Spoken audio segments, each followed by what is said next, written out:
24 घंटे में जब भी आपको मौका मिल जाए, कोई भी क्रिया में साक्षी को संभालें।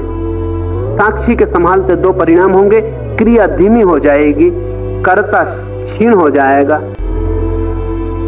और विचार और बुद्धि कम होने लगेगी, विचार शांत होने लगेंगे, बुद्धि का ऊहापोह बंद हो जाएगा।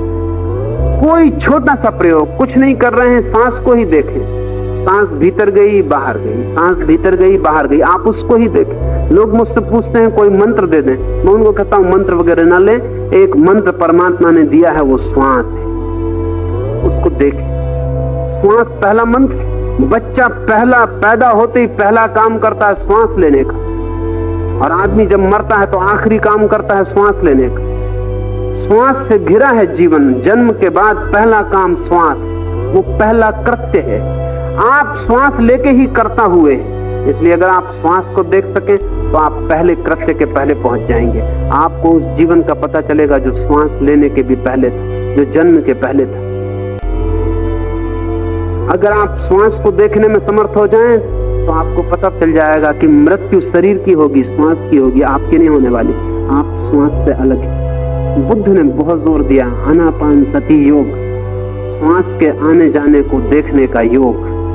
वो अपने भिक्षुओं को कहते थे तुम कुछ भी मत करो, बस एक ही मंत्र, श्वास भीतर गई इसको देखो, श्वास बाहर गई इसको देखो, और जोर से मत लेना, कुछ करना मत, श्वास को सिर्फ देखना, करने का काम ही मत करना, सिर्फ देखना। आंख बंद कर ली, श्वास ने नाक को स्पर्श किया, भीतर गई, भीतर गई, भीतर पेट तक जाके उसने स्पर्श किया, पेट ऊपर उठ गया, फिर श्वास वापस लौटने लगी, पेट नीचे गिर गया, श्वास वापस आई, श्वास बाहर निकल गई, फिर नई श्वास शुरू हो गई। ये वर्तुल, इसे देखते रहना।